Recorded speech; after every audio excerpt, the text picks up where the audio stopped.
Ikan. Hello Clickers, welcome to Sneak Flicks. Dengan bangga kami mempersembahkan kepada kalian ulasan serial berjudul Godfather of Harlem episode ke-7. So, without any further ado, let's get into it. Scene dibuka oleh Joe Bonanno yang memberikan ucapan terima kasihnya kepada Bumpy karena telah berhasil melunasi hutangnya. Mendengar hal itu membuat Bumpy meminta apresiasi kepada Bonanno dengan menjelaskan jika ia membutuhkan narkobanya kembali. Tetapi sayangnya Bonanno enggan untuk mengambil resiko itu karena ia tak bisa mengkhianati Chin kembali. Bonanno juga menjelaskan bahwa jika ia ingin menjual narkoba di area Harlem, maka ia harus membayar pajak kepada Chin. Bumpy mencoba memohon kembali dengan meyakinkan jika omset penjualannya akan meningkat jauh lebih besar, serta ia juga akan membuat manipulasi pengiriman agar Cinta mengetahui jika narkoba yang Bumpy dapatkan berasal dari Bonanno. Namun Bonanno menegaskan ia enggan untuk memberikan narkobanya kepada Bumpy, dan ia juga memuji Bumpy karena tak malas untuk mendapatkan suatu kesepakatan. Lalu Bonanno bercerita jika anaknya telah dibunuh oleh orang berkulit hitam di kota tersebut. Bonanno menjelaskan bahwa ia tak pernah menemukan jasad dari anaknya dan tak pernah menemukan siapa yang telah membunuh anaknya, sehingga ia memutuskan untuk membangun makam dari anaknya itu. Sayangnya, istri dari Bonanno rupanya menolak membangun makam tersebut karena istrinya terus berharap jika anaknya akan pulang. Karena Bonanno mengetahui bahwa anaknya tak akan pernah pulang kembali, akhirnya ia memutuskan untuk membangun makam itu tanpa persetujuan istrinya. Bonanno juga mengatakan alasannya mengedarkan narkoba di Harlem ialah karena bukan uang, sebab Bonanno bertujuan untuk membuat semua orang pecandu narkoba itu menderita seperti apa yang Bonanno dan istrinya rasakan. Dan Bonanno menegaskan kembali, ia takkan pernah berperang dengan Chin untuk menyebarkan narkoba di Harlem, dan ia malah menduga jika Bumpy takkan mengambil resiko perang itu. Setibanya di kantor, Bumpy memberitahu anak buahnya jika Bonanno enggan untuk memberikan narkobanya kembali kepada mereka karena tak ingin berperang melawan Chin. Di sana Bumpy dan anak buahnya mulai kebingungan mencari cara di mana mereka bisa mendapatkan supplier narkoba, sebab persediaan narkoba milik mereka sudah hampir habis. Di sana Bumpy menjelaskan pemikirannya bahwa ia hendak untuk mengadu domba Chin dan Bonanno dengan menyebabkan suatu perang, yaitu cara memanfaatkannya adalah dengan memanfaatkan anak Chin yang datang ke rumah Bumpy. Bumpy memberitahu kepada anak buahnya jika Bonanno menceritakan jika anaknya telah dibunuh oleh sekelompok orang negro. Dan Bumpy menjelaskan rencananya adalah untuk membuat orang-orang Italia itu saling membunuh satu sama lain. Bumpy yakin jika inilah cara mereka bisa mendapatkan kemerdekaan, yaitu dengan membuat suatu perang. Chin bergerak kepada anggota FBI yang sedang mengawasi Chin. Di sana mereka menyebut jika informan mereka telah salah menduga orang gila itu sebagai seorang mafia. Setibanya Chin di rumahnya, ia mendapatkan ejekan dari istrinya karena Chin memakai pakaian yang sangat bau. Chin memberitahu jika itulah caranya untuk menghindari FBI yang sedang melacaknya. Tetapi istrinya menjelaskan jika strategi yang Chin lakukan hanyalah untuk mempermalukan dirinya sendiri, sebab semua orang di lingkungan rumahnya sedang membicarakan Chin yang berperilaku dan berpakaian seperti orang gila. Istrinya juga memberitahu jika Chin dapat melakukan apapun yang ia mau karena ia sudah tak ingin ikut campur ke dalam urusannya. Di satu sisi, Bumpy menghampiri Stella yang hendak berterima kasih kepadanya atas apa yang telah Bumpy lakukan kepadanya. Bumpy menjelaskan jika Teddy dan Stella akan baik-baik saja sebab dirinya telah memindahkan kontrak dari Teddy dari Bobby Robinson menuju Royal Court Records milik Joe Bonanno. Bumpy sempat menjelaskan, kontrak Teddy di bawah tangan Bonanno, maka Teddy dan Stella akan mendapatkan perlindungan sebab ayah Stella takkan pernah berani untuk menyentuhnya dan Teddy apabila mereka di bawah tangan dari Joe Bonanno. Mendengar hal itu membuat Stella menjelaskan jika ayahnya sangat membenci Bonanno dan meminta Bumpy untuk tak melibatkan Bonanno dalam hal ini. Dan Bumpy pun kebingungan mengapa Stella enggan melibatkan Bonanno ke dalam urusannya. Stella tak mau menjawab, akhirnya ia mengalihkan topik pembicaraan dengan menjelaskan jika Bobby Robinson takkan mau melepaskan kontrak dari Teddy karena ia telah menganggap Teddy sebagai bintangnya. Bumpy menjelaskan bahwa hal itu ia yang akan mengurusnya dan Stella lalu bertanya-tanya pada Bumpy apa yang ia inginkan atas imbalan dari kebaikannya. Bumpy menjawab bahwa ia takkan menginginkan apapun dalam kebaikan yang telah ia berikan kepada Stella. Di dalam gereja, Ernie menjelaskan perasaannya di bilik pengakuan bahwa ia sangat mencintai Stella dan ingin mempunyai anak dengannya. Namun ia kebingungan harus mendengarkan kata dari siapa. Apakah kata hatinya atau kata dari bosnya yang melarangnya untuk mendekati Stella. Sementara itu, di rumah milik Bumpy, May yang masih mencari keberadaan Margaret menemukan jika di dalam kamar anaknya terdapat sebuah narkoba. Dan di kantor Malcolm, Alice mendapatkan selamat karena ia telah berhasil menyelesaikan pelatihan gadis muslim, sehingga Alice tak akan lama lagi mendapatkan seragam dan akan segera bekerja untuk umat muslim di sana. Malcolm juga mempertanyakan apakah Alice telah memberitahu Bumpy tentang komitmennya di tempat itu. Alice menanggapi hal tersebut dengan menjelaskan jika ia belum siap untuk bertemu Bumpy, karena ia rasa dirinya akan memberitahu Bumpy apabila waktunya sudah tepat. Serta Alice juga membeberkan kejujuran alasan ia bergabung ke pelatihan, karena seorang Rasul Kudus telah meminta Alice untuk menjadi mata dan telinganya agar bisa mengawasi Malcolm di masjid. Mendengar hal tersebut, membuat Malcolm mencoba menjelaskan jika tugas Alice adalah untuk mengikuti instruksi dari pembawa pesan, serta memberitahu Alice untuk percaya kepada Allah dan ikuti kata hatinya. Dan Malcolm juga menegaskan bahwa ia tak menyembunyikan apapun di tempat tersebut. Alice sempat memberitahu bahwa ada orang-orang di Chicago yang terlihat iri dan curiga pada Malcolm, sehingga Alice mengkhawatirkannya. Menanggapi hal itu, Malcolm hanya bisa memberitahu jika semua orang akan mati pada waktu yang telah ditetapkan oleh Allah. Di kediaman milik Bumpy, May masih memikirkan kemana keberadaan anaknya yang telah pergi dan mengapa anaknya memakai narkoba. Di sana ibu dari Teddy mencoba menenangkan May dengan memberitahunya jika Margaret akan baik-baik saja. Ibu Teddy juga mempertanyakan apakah May telah memberitahu Bumpy terkait hilangnya Margaret. May hanya menjawab jika ia tak akan memberitahu Bumpy sebab dirinya tak ingin menambah beban pikiran dari suaminya. May juga menjelaskan alasan lain ia tak memberitahu Bumpy karena Bumpy telah kehilangan satu orang putri, sehingga May tak akan bisa membiarkan hal itu terjadi kembali kepadanya. Di satu sisi, Powell dan Esther James sedang menghampiri hakim untuk mengurus kasus atas tuduhan Powell terhadap Esther James. Di sana Esther menjelaskan jika Powell memiliki suara yang besar dan ketika Powell membeberkan tuduhan itu, kehidupan Esther akan mengalami kehancuran. Esther menegaskan bahwa Powell sudah sangat jelas memfitnahnya karena tak mungkin wanita tua seperti dirinya merupakan kurir suruhan mafia. Dan Esther memberitahu jaksa jika kehidupannya saat ini seperti sebuah teror, sebab dirinya tak bisa menyusuri jalan 125 tanpa diganggu. Menanggapi hal itu, Powell pun memberikan kritikan kejamnya kepada ibu tua tersebut, dan beruntungnya hal itu dapat dilerai oleh jaksa yang meminta keduanya untuk meluruskan hal itu. Lantas Powell pun menghampiri anak buahnya untuk memberitahu jika Esther menginginkan $200 atas tuduhan yang telah Powell berikan kepadanya. Ia juga memberitahu jika Bumpy mengenal wanita itu, sehingga Powell meminta kepada anak buahnya untuk meminta pertolongan kepada Bumpy. Di markas milik Chin, Ernie menghampirinya dengan membawa Bobby Robinson yang meminta bantuan kepada Chin untuk mendapatkan bintangnya kembali.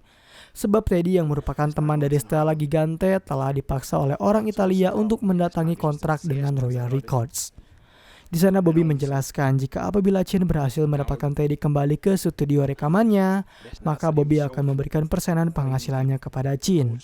Dan mendengar nama dari Teddy membuat Chin mempertanyakan di mana keberadaan lokasi dari Teddy sekarang.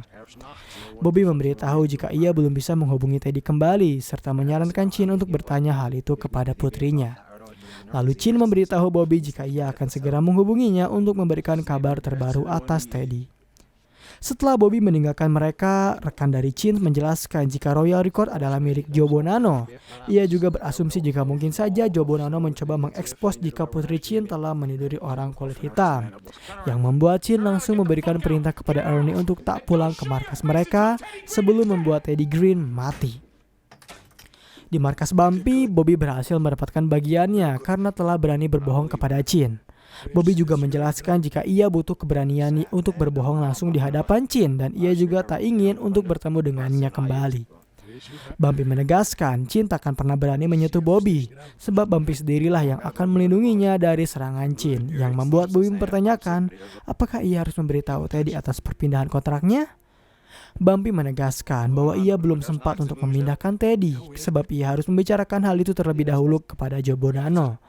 Tetapi Bumpy yakin bahwa Joe Bonanno akan setuju akan hal itu untuk membuat Chin jauh lebih marah kepadanya. Mendengar hal tersebut membuat Bobby mempertanyakan bahwa ia mengira Bumpy melakukan hal itu untuk melindungi Teddy. Tetapi Bumpy menjelaskan jika ia juga melakukan hal itu untuk melindungi Teddy dari Chin. Sementara itu, anak buah dari Bumpy sedang bertanya terkait informasi mengenai siapa yang membunuh anak dari Joe Bonanno kepada Cecil. Cecil memberitahu jika Percy Savage School, Mackie, saudara Percy jika orang-orang itu terlibat dalam pembunuhan anak dari Joe Bonanno. Sehingga ketika anak buah Bumpy mempertanyakan hal itu kepada saudari Percy, mereka mendapatkan informasi jika Savage School lah yang telah menembak anak dari Joe Bonanno, yaitu Lorenzo atas suruhan dari gangster Italia. Saudari Percy juga memberitahu alasan geng Italia itu memerintahkan Savage School untuk membunuh Lorenzo. Yang tak lain adalah karena Lorenzo telah meniduri anak perempuan geng Italia itu, dan ternyata geng Italia tersebut adalah Chin Gigante. Di ruang pengakuan, Chin meluapkan semua amarahnya kepada pastor yang sedang mendengar pengakuannya. Pastor menjelaskan jika ruangan itu adalah untuk beribadah dan bukan untuk mengatakan hal-hal yang kasar. Pastor juga memberitahu jika umatnya telah melihat Chin berjalan-jalan menggunakan pakaian kotor dan berbicara sendiri. Chin menjawab jika hal itu ialah untuk menjauhkan dirinya dari kejaran FBI. Namun pastor menanggapi hal itu dengan pandangan yang berbeda, sebab ia mengira jika Chin telah mengalami gangguan mental, karena Chin telah melindungi putrinya dengan membunuh orang kulit hitam yang putrinya cintai. Di satu sisi, Powell memenuhi panggilan dari Kennedy, yaitu untuk datang ke dalam kantornya. Di sana Leather meminta kepada Powell untuk mengambil peran penting, yaitu untuk memimpin demo agar Powell dapat menunjukkan kekuasaannya. Di masjid milik Malcolm, Mamie menghampirinya untuk meminta bantuan menemukan keberadaan dari Margaret. Mamie juga menjelaskan jika ia takkan memberitahu hal itu kepada Bumpy. Malcolm memberitahu jika National of Islam bukanlah agen detektif yang dapat menemukan seorang manusia. Lantas di sana Malcolm mempertemukan Alice dengan Mamie, dan tanpa basa-basi Mamie menyapa Alice serta memberitahunya jika Margaret telah hilang. Mendengar hal itu, tentu saja Alice marah karena Mamie tak sungguh-sungguh dalam menjaga anaknya.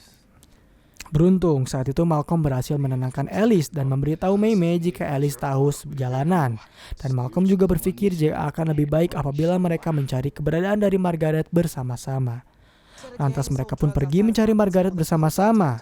Mamie memberitahu Alice jika Margaret mendapatkan narkoba itu dari geng kopian, dan Alice menyebutkan mungkin saja Margaret mendapatkan narkoba itu dari Bumpy yang merupakan seorang pengedar narkoba. Mamie juga menegaskan Bumpy takkan mungkin menyimpan barang seperti itu di sekitar rumah, dan menegaskan pula bahwa Bumpy akan menghabisi semua orang yang memberikan narkoba kepada putrinya.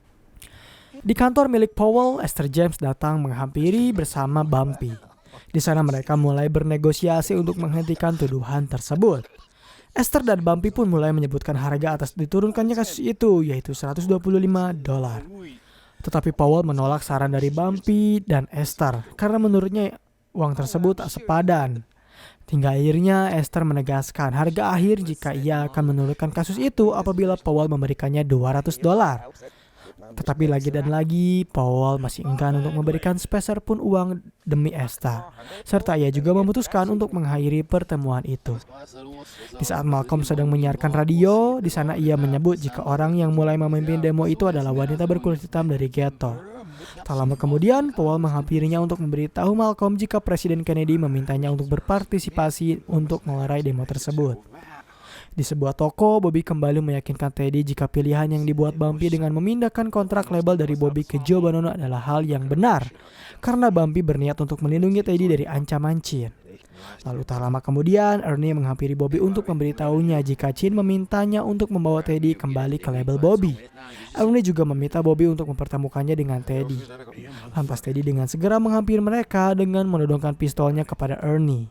Lalu Teddy pun membawa Ernie ke sebuah taman. Di sana Teddy menjelaskan jika Ernie telah membunuh Lionel yang ia kira adalah dirinya.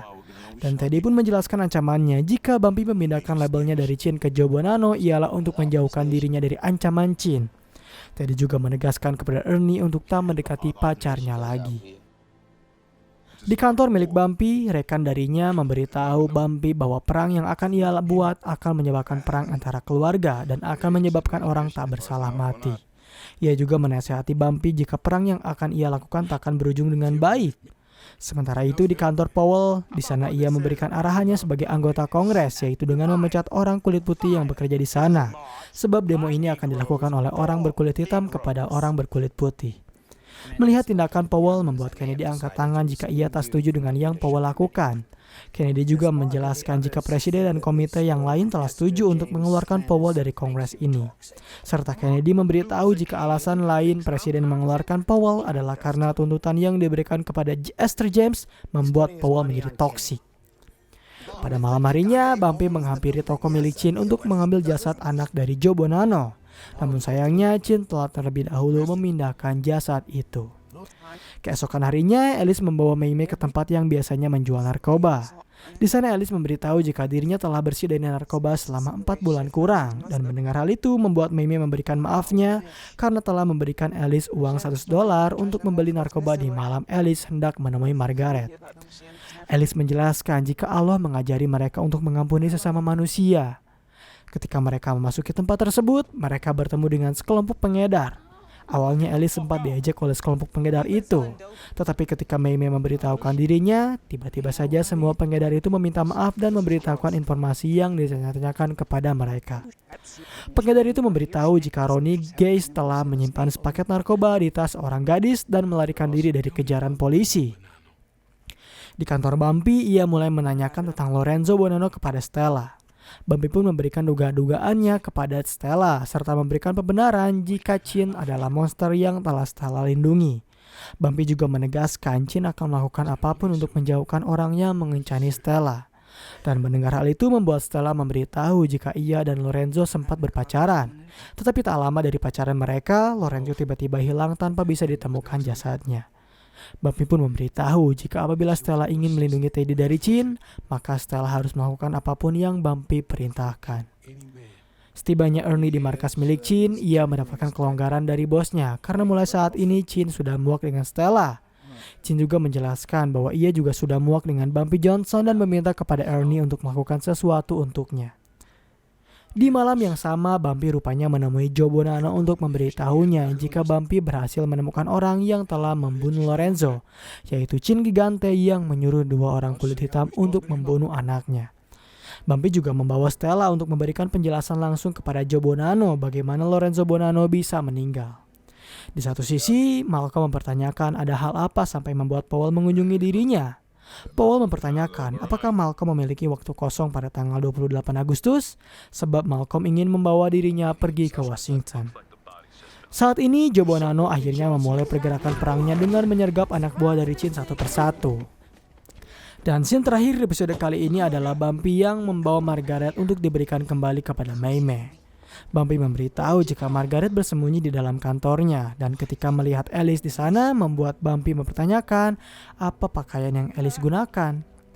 Alice menjelaskan jika baju yang ia pakai adalah pakaian muslim. Alice juga menyebut apakah ayahnya kaget melihat perbedaan dirinya. Mendengar hal itu membuat Margaret bertanya-tanya mengapa Alice memanggilnya sebagai ayah.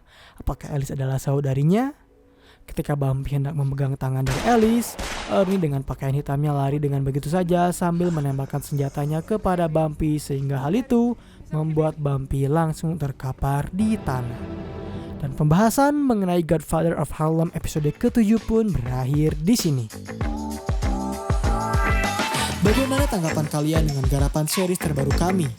Apakah kalian cukup puas dengan setiap plotnya? Jangan lupa subscribe, like, dan komen untuk kritik serta saran yang membuat channel ini tetap menjadi channel pembahasan film yang terbaik. Dan sampai berjumpa kembali di episode selanjutnya.